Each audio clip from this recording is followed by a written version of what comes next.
Hello, precious, dear heart. I am so happy that you are here with us. My name is Nunaisi Ma, and I'm your hostess.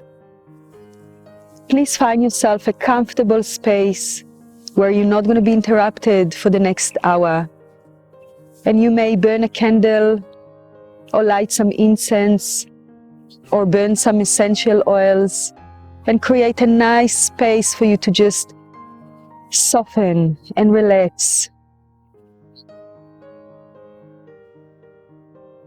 And please take a couple of deep belly breaths, calling all of yourself right back into your sacred body temple, right here in this moment of time. And you may exhale with a sound.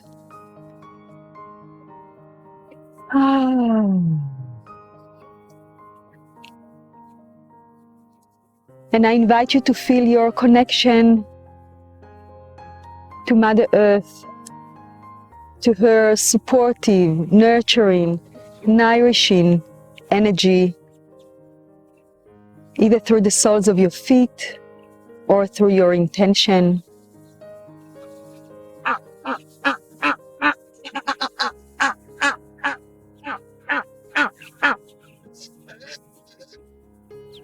And so I welcome you into this coming session. Hello everybody, and welcome back to I Rise. I am so excited today for Dr. Andrea Pennington. She is an integrative physician, acupuncturist, meditation teacher, and a #1 international best-selling author of several books. She is her extensive study of medical nutrition, positive psychology, and neuroscience inspired biohacking led her to create a holistic media platform, Innate Vitality, blending ancient wisdom with modern science for enhanced vitality and life mastery. Dr. Andrea has co-founded Diamond Life Design with her friend to help people around the world take bold steps to consciously architect an epic life. Andrea is also a documentary filmmaker, highly acclaimed international TEDx speaker, visionary brand strategist, and global launched activator for light workers and founder of the Real Self-Love movement. As a sought-after media personality, Dr. Andrea has shared her empowering insights on resilience on the Oprah Winfrey Show, the Dr. Oz Show, ITV This Morning, CNN, the Today Show, and many more. I am so happy to have you here on our summit. Welcome, welcome, welcome. Thank you so much, Nunaisi. It's good to be with you. Your body of work around self-love is so aligned with the message that we want to put across to our audience. Can you talk about the importance of it and how did you came to do what you're doing? Absolutely. Well, for me, I started off in clinical practice as a medical doctor and acupuncturist. And I was working with my mother, who brought a certain interesting perspective to our medical work. She had been working with people who were depressed and women who were addicted to crack cocaine. And this was way back in the 90s when there was a really big crack epidemic in the United States. And one of the interesting things that she found out was that by using these little acupuncture points on the ears, you could help people not only detox from drugs and alcohol, but you could also help them improve their mood, improve their sleep, and improve their ability to go deep in the psychotherapy process to process emotions, to process trauma. And so when we paired up and started working together, we had a program for drug and alcohol addiction and for obesity. And one of the things that happened is some of the people who had eating disorders or who had addiction, I discovered that there was a trend among some of these patients. Many of them, as soon as they got into a really holistic environment and they got nurturing and they understood what their triggers were, they would do fine.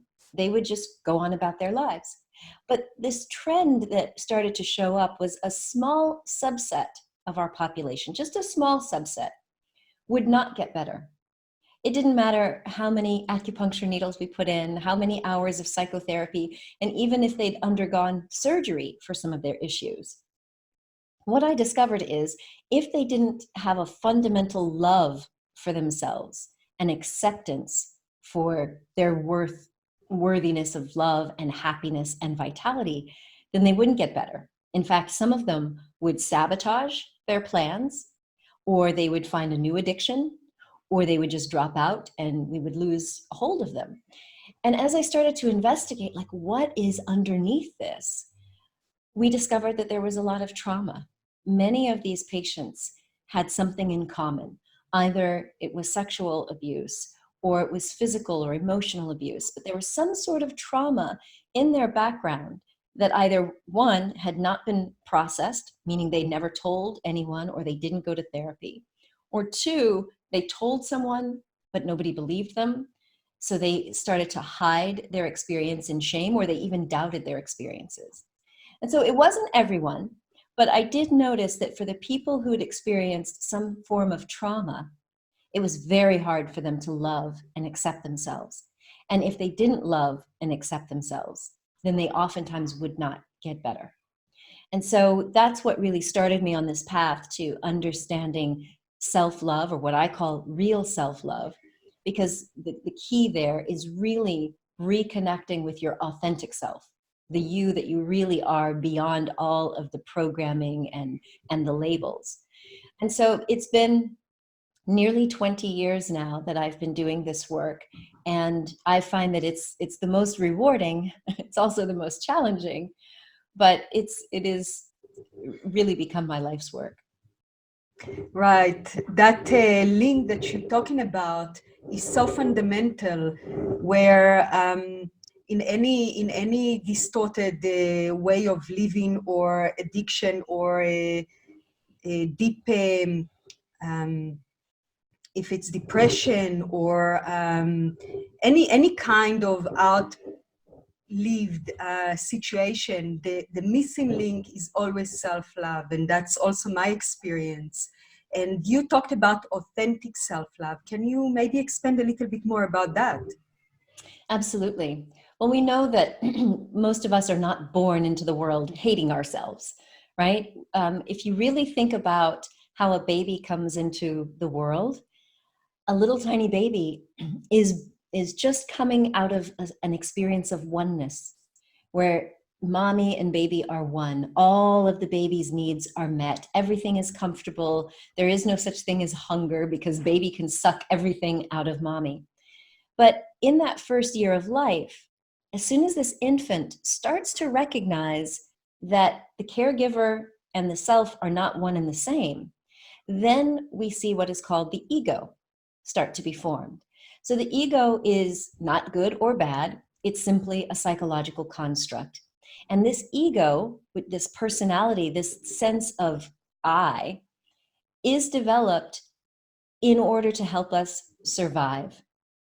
So in other words, the ego only cares about our safety, our security, and our survival. So that's all well and good, unless you happen to have a caretaker who didn't regularly attend to your needs. Then that ego that's just developing could start to imagine that, oh, I don't matter.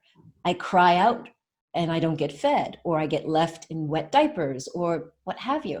And then, of course, as the child grows older, if you happen to have an experience with an abusive parent or an emotionally absent parent, or maybe a mean sibling or a mean babysitter, or somebody at school who was a bully or a mean teacher or a really aggressive coach, well, that developing ego can start to feel unsafe. And so it starts to make all sorts of judgments and beliefs about how the world is. Is the world safe or not? Am I safe or not? Am I appreciated and valued or not? Am I allowed to express myself, or does that put me at risk? And so the challenge is that we adapt. You know, it's one of our fundamental capabilities as a human. We adapt to our circumstances and our situations such that we end up creating almost a false self. So, for example, for the people who may have grown up with an alcoholic parent or an abusive parent, they become very tuned into the environment. They can tell how many drinks that parent may have had, or just by the sound of their feet walking in the house, they can tell if they're going to be in trouble or not. And so what we do as humans is we adapt. We start to either be really nice to people, or we quiet down, or we try to hide, we disappear. And all of those adaptations create this persona or this personality that we show to the world in order to survive and in order to fit in. And that's based on survival. But what happens if my natural inclination is to be bubbly and bouncy and asking questions, and maybe I love to sing, maybe I love to dance, maybe I love building things? Well, if I happen to be in a circumstance, whether at school, on the playground, or at home, where those behaviors were looked down upon, or they got me into trouble, then again, the ego may say, it's not safe. It's not safe to do those things. So we start to hide them. And so those aspects of the authentic self end up being pushed into what we call in psychology the shadow. And it's as if we're disowning a part of ourself. Now, we can do that to survive, for some of us, for a very long time, 30, 40, 50, 60 years. But the challenge that I noticed in acupuncture is that energy that we would normally want to express and have circulating in our lives, if we suppress it for too long, it ends up going inward and hurting us. It can cause those symptoms that we just talked about: depression, anxiety, this feeling of unease or instability that then cause people to look for comfort. So maybe as a child, you didn't get the comforting from an older sibling or a babysitter or an auntie, a grandparent who could say, it's okay, just because dad is doing this or that, it doesn't mean that you're not lovable. So if we don't have those abilities even within our own mind to reason that just because this person abused me, it doesn't mean that I'm a bad person, then later in life, when we're feeling that stress and that anxiety come back up, because we can, of course, be triggered from other life circumstances, then we look to comfort ourselves. And so in my experience with many of the clients that I've worked with, that's when people will binge eat, or they'll shop, or they will do drugs or alcohol, or they relationship hop or look for promiscuous sexual adventures, all to kind of quiet down that anxious internal. So what happens is then we are disconnected from what I call the authentic self. And through all of the sort of therapy and the books and workshops that I lead, it's all about leading people to come back into connection and contact with the authentic self, that part of us that is naturally good, that is naturally whole, and that is naturally lovable. Such a beautiful explanation. I really liked how you tied the ego into this whole process of really creating the survival mechanism to be able to survive in this very harsh world we live in. And I would love to know, what is your way to call back the authentic self, to reconnect to the authentic self? What is your secrets?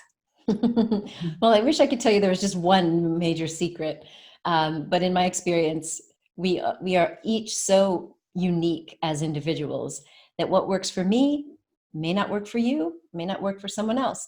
But what I have compiled are a list of strategies. And in my book, The Real Self-Love Handbook, and also in the Orgasm Prescription for Women, I outline these 5 steps.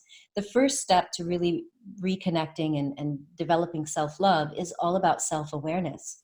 So this is where we start to do certain exercises, questionnaires, writing, to start to separate out and bring to our conscious awareness the difference between the authentic self and the false self, or the ego personality that we've constructed.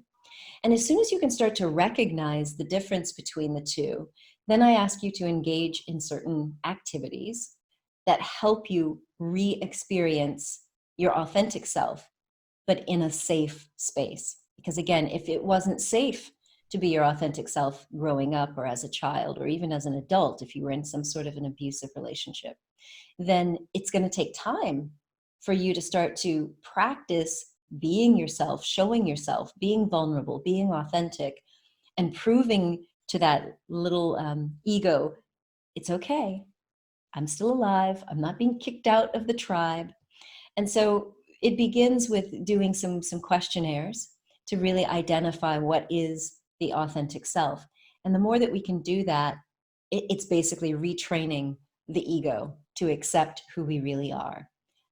I find that it's best to do that in community, either a one-to-one community with a coach or a therapist, particularly if you still have to process some of your trauma.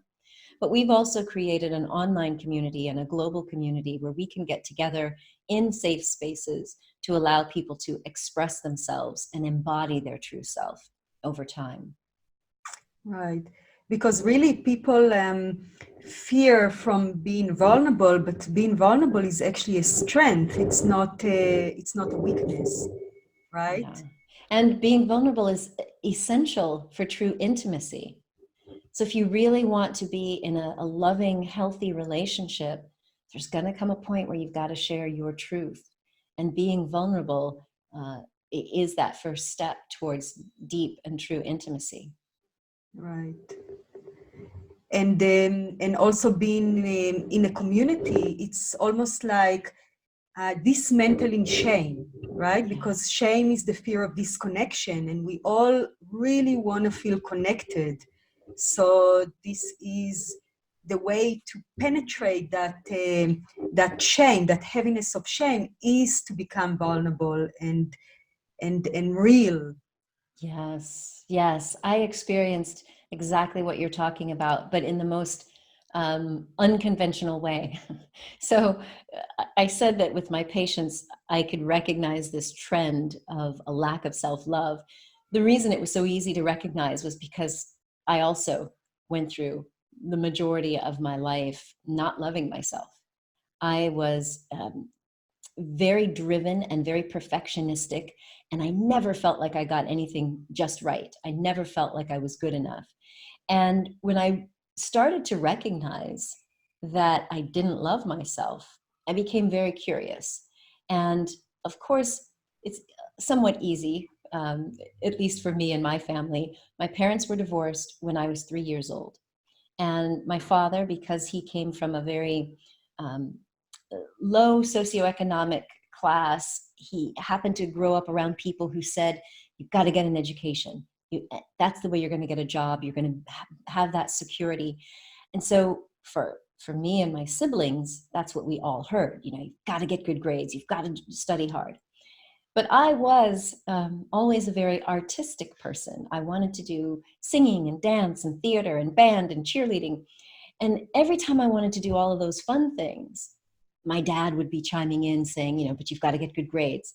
And so it forced me to be very driven and very conscientious about, okay, am I getting good enough grades so that I could be in the school play?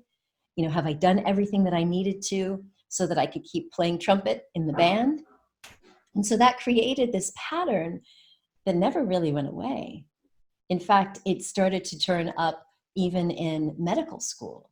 And when I finally was told that it was actually one of my coworkers, the COO of my company, pulled me aside one day and he said, "Hey, you know, are you singing? Are you writing music these days?" And I kind of looked at him like, "What are you talking about?" And he said, "Well, I just noticed that, you know, when you're doing your music, you're in a lot better mood." And it's absolutely true. I find my artistic expression through theater and through music and through singing.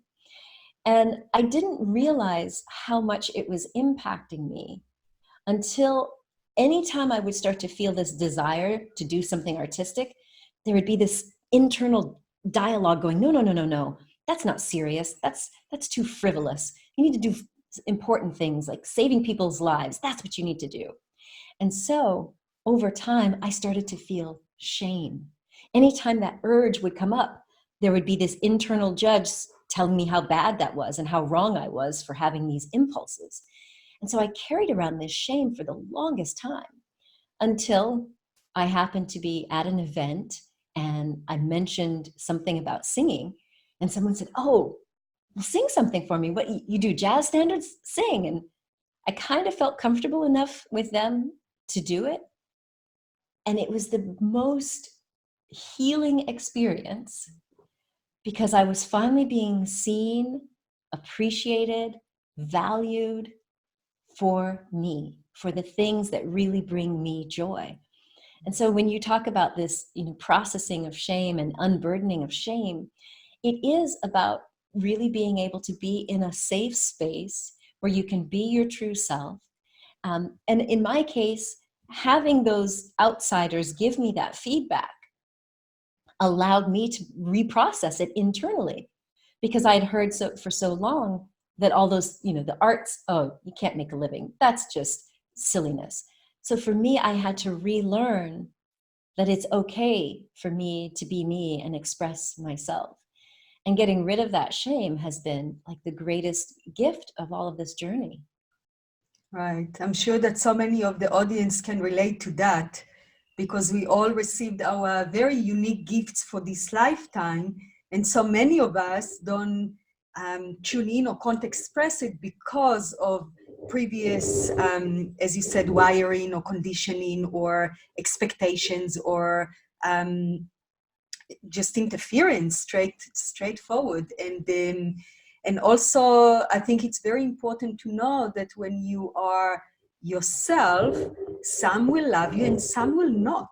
And that is okay, because you rather be yourself and attract those that will love you for really who you are than pretend or put on a mask and attract everyone, because it doesn't work like that, Yeah. right? Exactly. And unfortunately, that's what I did.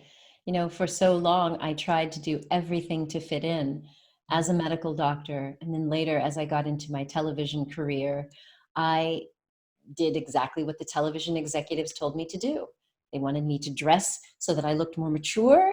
They even coached me in how to deliver the news. I was hosting documentaries and anchoring the news. And so I put on this doctor facade or mask.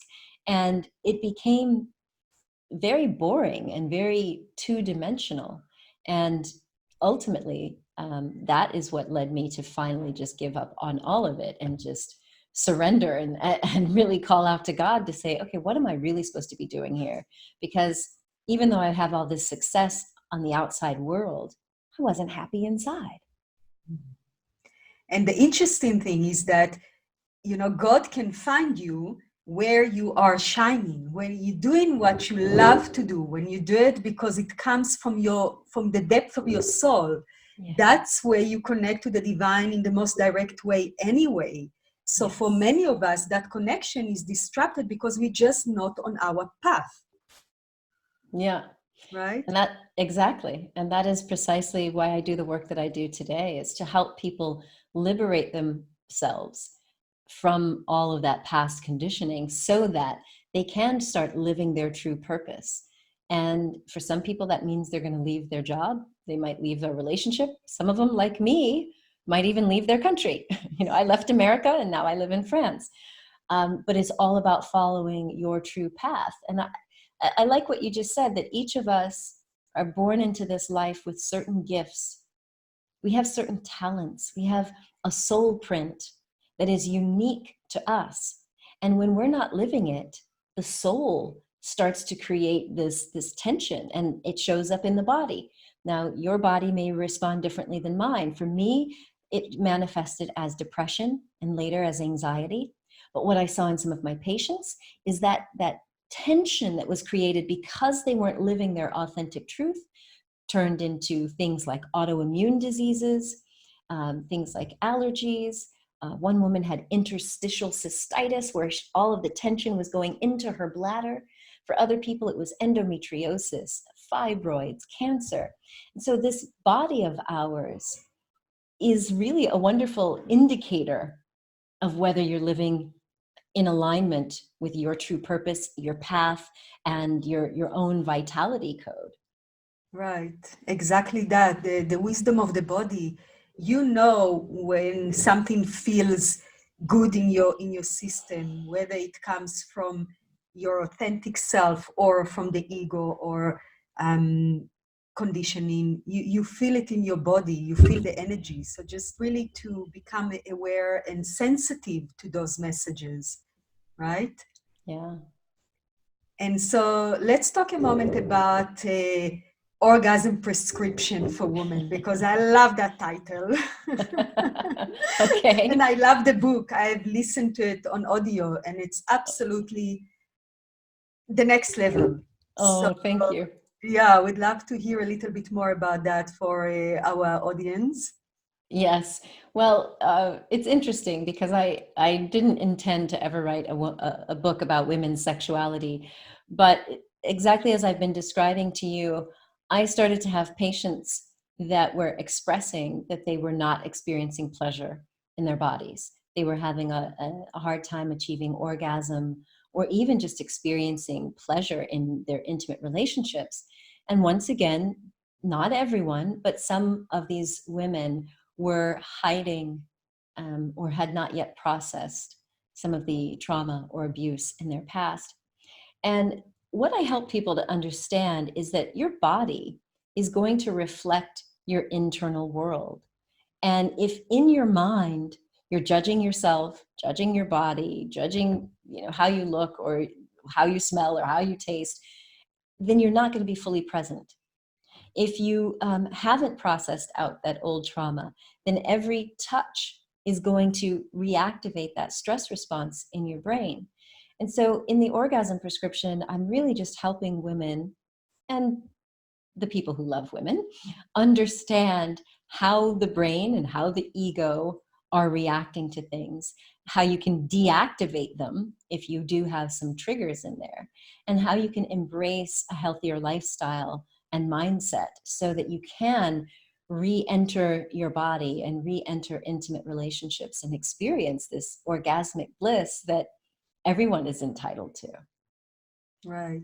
And can you talk a little bit about how you can overcome those triggers, how you can pass or move through them? Yes, well, for some, they will need a coach or a therapist, because if in the book I list several guided meditations. I also have uh, healing exercises for healing the wounded inner child. But if doing these exercises re-traumatizes or reactivates you, then that's a sign that you clearly need someone to walk with you on that journey, whether that's a therapist or a coach, or it could be a friend, but generally you're going to want someone with professional experience. But again, as we were talking about with self-love, it's the same with healing and processing sexual trauma. It's a matter of going in and understanding what meaning did you attach to those experiences? And what beliefs do you now hold about yourself? So many people don't think about this.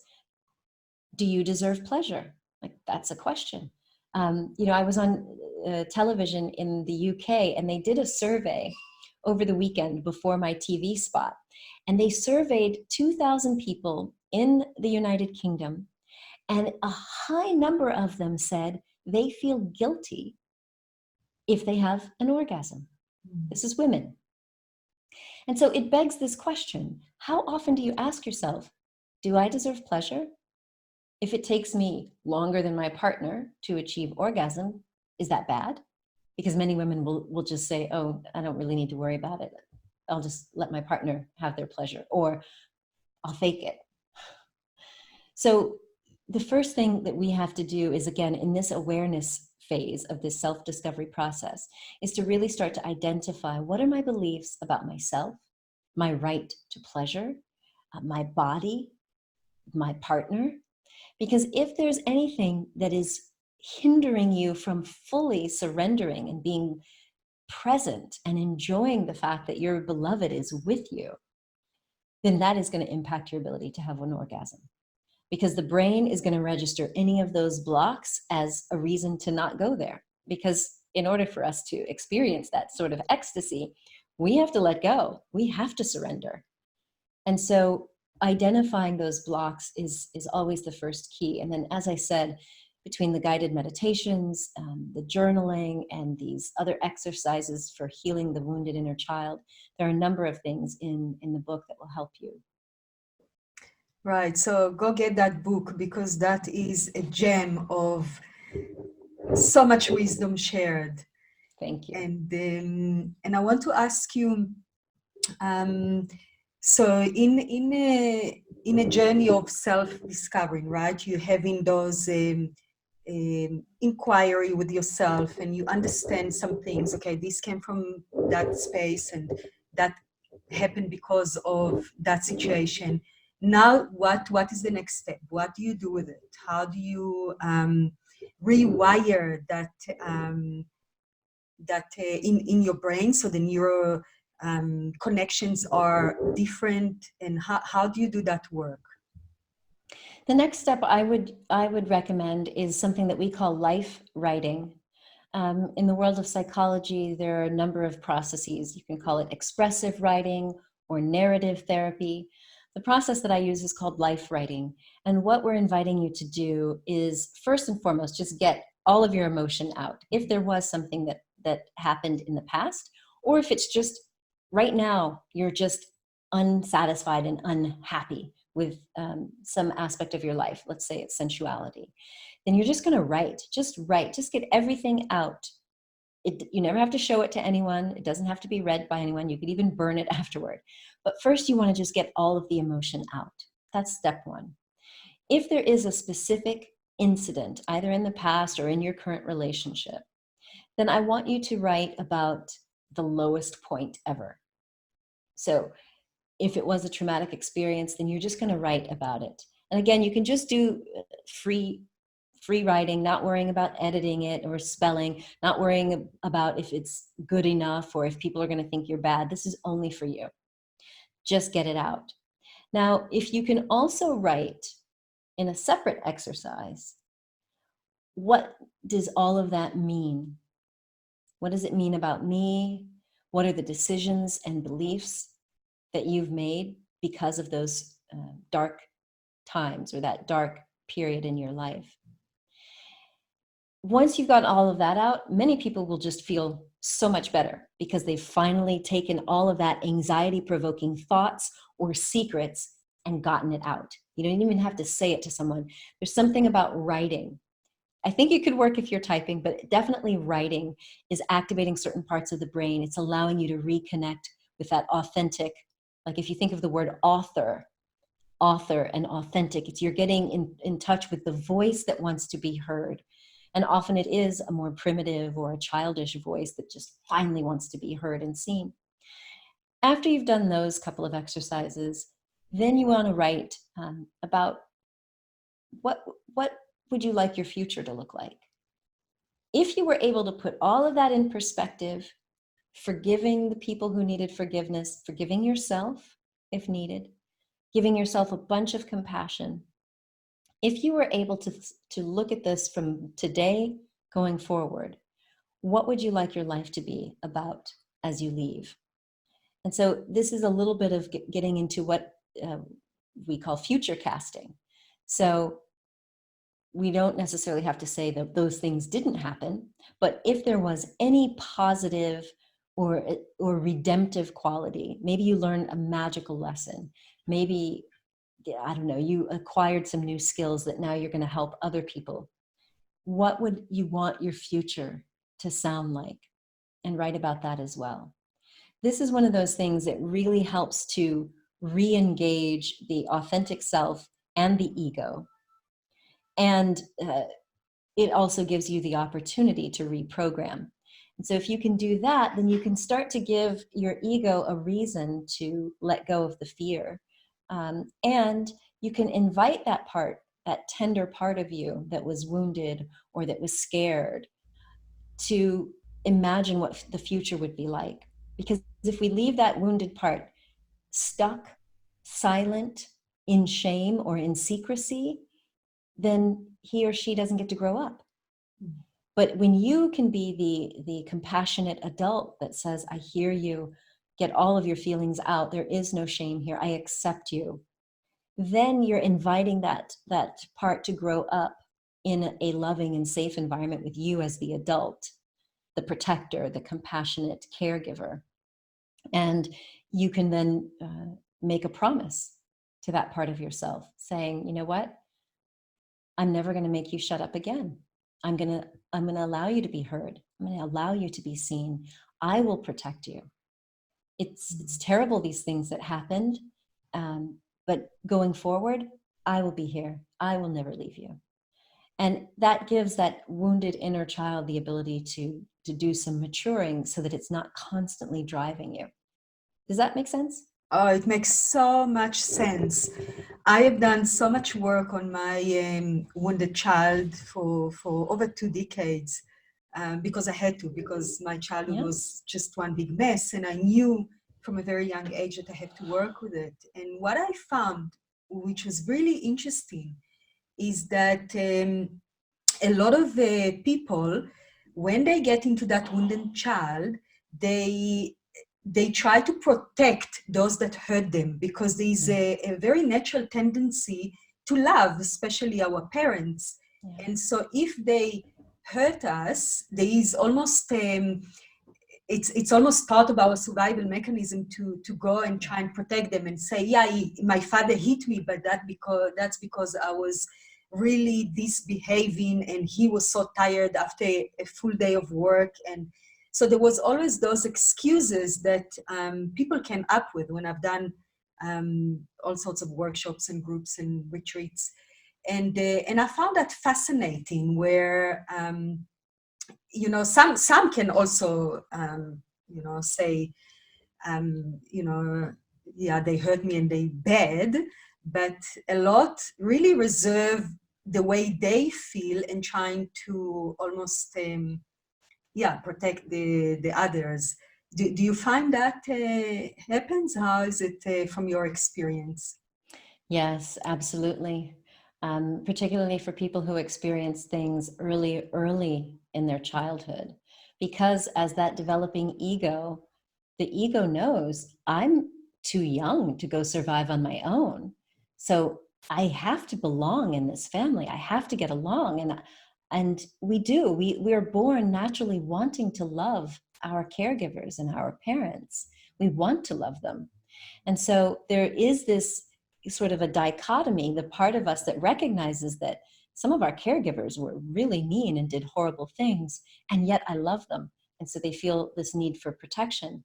But there does come a point when you as the adult can still love a parent or a caregiver, but not love their behavior. And most importantly, get to a point where you love yourself enough to create boundaries.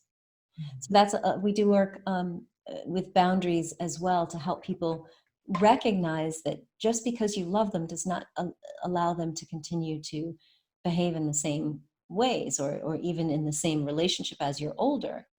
But it's not something that happens all at once. You know, there has to be a sense of you as the adult recognizing that you deserve to have a parent who loved you and didn't abuse you. You deserve to have a parent who appreciated you and allowed you to be seen and heard and didn't shame you. And recognizing that those behaviors, even if you're going to make excuses for it, oh, well, I know why my dad did it, because he was abused by his dad and he didn't know any better. And you know, whether you're putting the finger of blame out there or on you, like, well, maybe I was noisy, or I was a bad kid. It doesn't matter. We still have to recognize that there are certain behaviors that every precious human life deserves to have certain positive experiences, and this definitely should be protected from those negative ones. Right. And it can play out in current relationships, right, with adults in your life, and this time that you can really get your power and say, okay, that is not working for me anymore, and let's create a different dynamic, or even end the relationship for some time if it can't go beyond that dynamic that is not healthy for me, right? Yeah, absolutely. And that sometimes requires a lot of courage. And again, that's why we like to do things in community so that you don't feel alone. Because again, if you decide to create a boundary or to say no more, part of the ego is going to think, but can I survive? Can I survive on my own? And that's just millions of years of evolution that have made us believe that we need our tribes, we need these groups in order to survive. But yes, we definitely need to get to a point in our adult lives where we recognize patterns. Because one of the things that came up for me looking at patients, I was young when I first started my practice. I was, just turning 30, and it seemed very curious to me. Like, if you had an abusive parent, why would you marry someone who would abuse you? But we do have these unconscious drivers that those familiar patterns that a person recognized in a caregiver can seem attractive, not like sexy attractive, but attractive to that wounded part that says, oh, but maybe I can fix it this time. Maybe I'll actually be good enough. Maybe I'll actually get the love and the acceptance. And that, it sounds like completely crazy talk until you start to see this pattern over and over and over. And so we do have to recognize our patterns. Why am I attracted to some people? Why do I tolerate certain bad behavior with, either at work or in intimate relationships? So it's a process, but it's one that's so gratifying, because as people do reconnect with their authentic self and their authentic voice, and they start to express themselves in ways that they realize they are acceptable and lovable for who they really are, then everything can shift and change. It's not overnight, but over time, these amazing, amazing shifts and transformations happen. And that allows us to be healthier for everyone in our lives, especially our children. Right, right. Yeah, it's when you start the journey consciously, when you make that decision, it's like the universe comes and wraps you, in the wings of love, and shows you the next step, and the next teacher appears, and you kind of start the engine, and all the unseen love and guidance conspires to move you in that direction. Because really, when you in your full power authentic self, you are a powerhouse of so much potential, and this is really why you are here. And the earth and the planet is calling all of you to come back home, Yes. into your body, so you can be the magnificent self that you are meant to be, that you are born to be, that you have everything in your body to activate, just by making that aware choice. Yes. Yes. Nunaisi, you've said it perfectly. Yeah, and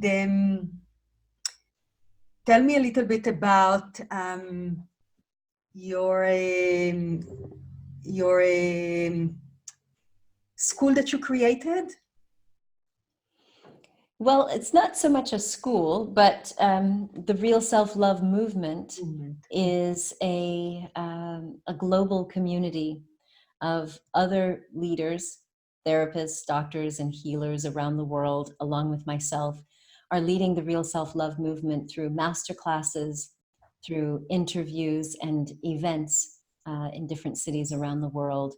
And so it's really, there is an online academy where you get to watch all this material and work through these processes that I've outlined. And it's totally free. That is my gift to the world, to provide this kind of support for people who may have been afraid to go into therapy, or who just want to be in a community while they're doing these healing processes. Beautiful. I've said that before, and I say it again. We hurt in relationship, and it's through relationship that we heal. Yeah. It's when we can take a deep breath and say something that we we really conceive as a monster that we've been hiding away, running away from, hiding it in the attic or under the carpet. And here we stand almost being naked and share it with others. And they just accept it and accept you and feel more connected to you and love you for having the courage to share something like that. I think that's where you really grow tremendously in a moment. Yes, I agree, 100%. It's like a quantum leap in just that simple process. Precisely, because coming home to the authentic self, you're connecting to the divine, and the divine is all powerful. That is the creative spark that is within us. So it literally can be a quantum leap, a quantum shift. Right. And tell me, I know that you offer in our audience a beautiful gift, and I would like you to talk a little bit about it and tell them what it is. Yeah, so part of what happens when we need to reactivate this sensual side of ourselves is we start with the senses. So I have a program, 21 Days of Bliss, where each day you will receive an email from me that includes a lovely quote, a card, and a guided audio with some exercises that you're going to do to reactivate your senses. This is to heighten your sensuality, to help you feel more confident in your body so that you can experience that ecstatic bliss that we talked about. So it's totally free, and it will give you a very good taste of the 21-day program that's in the Orgasm prescription for women. So totally free, you can do this 21-day program and find that your senses and your body and your sensuality get turned on again. Right, because it can, right? Even if you don't Yes. feel it at the moment, even if it's been years since it's been activated, or even if it's never been activated, it is there and you can activate it, and it's absolutely possible. And thank you so much for offering such a beautiful gift. I know that a journey of 21 days really create a lasting change, right? The 21 days kind of timeline is really powerful. So It is. yeah, hop onto that and do that 21 days. That will completely transform and change your life for the better. So really encouraging you to do that. And if a woman wants to get hold of you and work with you directly, how can they get hold of you? Well, you can learn about my workshops and online programs by visiting andreapennington.com. And you can join the Real Self-Love movement totally for free. Visit realself.love, and that's where you can get the guided meditations, the Real Self-Love Manifesto, and all of the masterclasses and interviews. Oh, wow. Wow, that's absolutely amazing. Thank you so much. It was such a pleasure to have you on this summit. You added so much value, and I'm sure that everyone felt the same, and you must listen to it again and again, because every time a little bit more will sink in. There's so much rich content that has been shared here. Thank you so much, Andrea. You are Thank such you. an angel doing so much good in this world. Bless you. Thank you so much. And I honor you for all of the good work that you're doing to help spread this message around the world. Thank you. Oh, thank you so much. Beautiful, beautiful, beautiful woman you are. Blessings on your journey. And everyone else, ciao for now. Ciao.